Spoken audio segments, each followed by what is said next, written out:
Hello guys, welcome back to the Malted Man Cave. Tonight we have for us something special, as in it's kind of hard to get in the States. It happens to be one of my favorite brands. We have Glenfarclas. Let's see if we can see it. Glenfarclas 15. One of my favorite brands, like I already mentioned. What I really like about them is that they seem to be doing kind of going back, almost having a renaissance, if you will.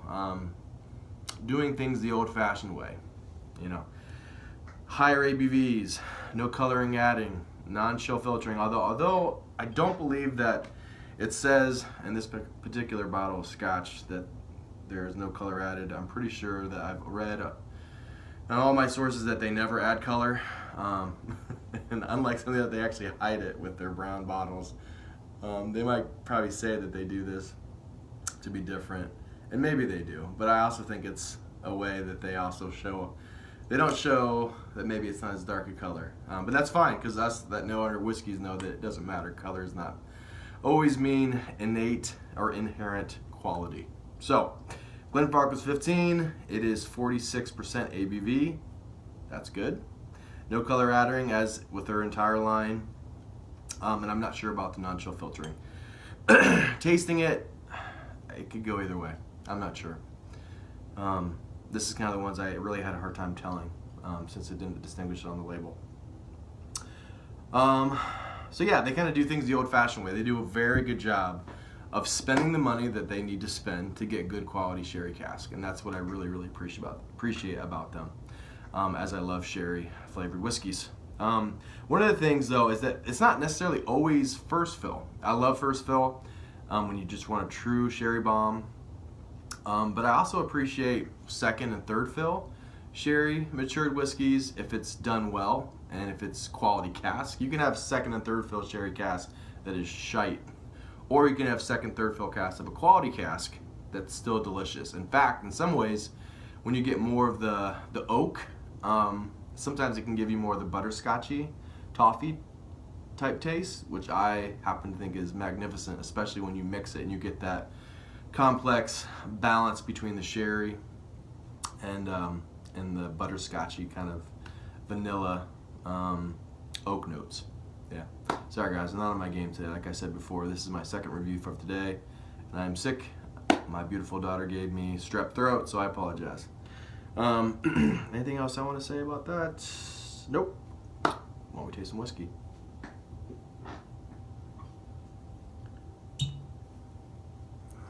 I've been saving this for a while, and I've been wanting to drink it so bad, but I really wanted to review this, and I don't know when I'm going to get this next, and that is entirely way too big of a glass, but you only live once, right? It's a Saturday night. I can stay up for a while. Kids are in bed, wife's in bed, so let the party begin. All right, let's get my notes.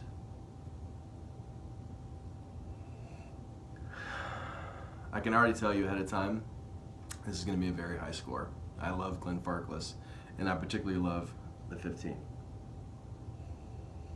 All right, I get light raisins, cinnamon, one of my favorite notes, and then that meaty, grassy, hayish, kind of inexplicable Glenfarclas character, and that's about how I know how to describe it.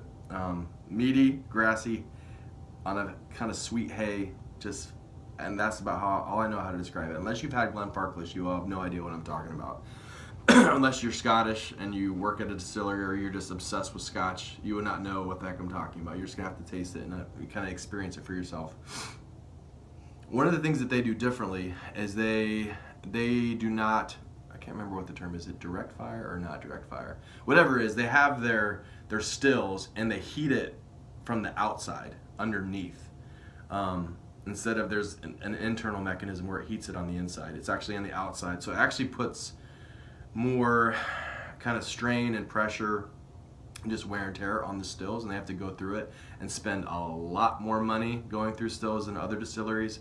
But they kind of did some tests, and they tried it the way that a lot of the other companies do it, and it did not even taste anything like Glenfarclas. So I guess in a way we kind of think that that's kind of what gives it that unique characters that they, and I'm sorry guys, I should have done my homework. I can't remember if it's direct fire or non-direct fire, but whatever the term is, they heat it below the stills. It's not inside the stills where the heating mechanism is. So let's taste some whiskey. Let's get to the palate.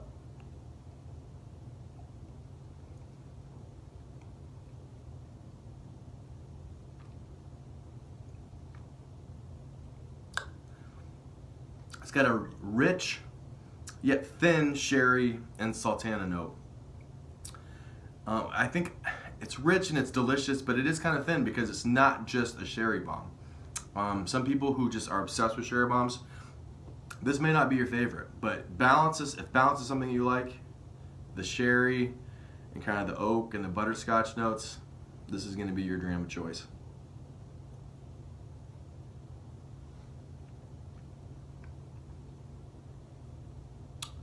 Cinnamon again. Think mild and light walnut flavoring, not necessarily just walnuts, kind of like a walnut extract like you would kind of put in a candy, the walnut flavoring. It's really good.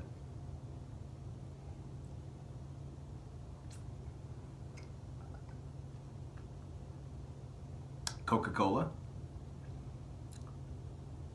Marzipan, allspice, and again that grassy, hayish, heavy flair, almost infused with toffee and butterscotch.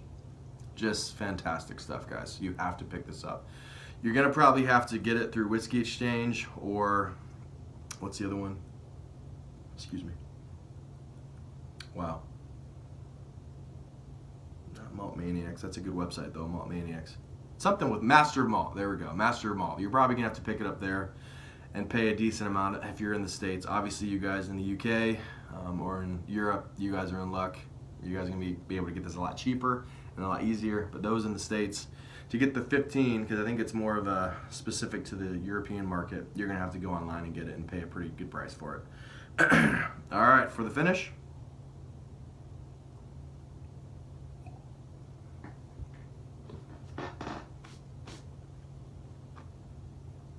It's a moderate finish with grassy brown sugar and molasses tinged with a little bit of Coca-Cola again. Just amazing stuff. Get it, pay the price. It's gonna be more expensive if you're in the United States. Worth it. You know, I put 91 out of 100 for the malted man cave mark, but we're gonna go 92 out of 100. The highest score I've given yet. Glenfarclas 15, go out and get you some. Definitely malt man cave approved. Leave a comment. I'm not sure what I'll be doing next. Probably be doing the Glendronach, either 15 or the 12, because they're getting kind of low. Better get to them before I finish them off, before oxidation gets to them. Thanks again, guys. Hope to see you soon. Bye.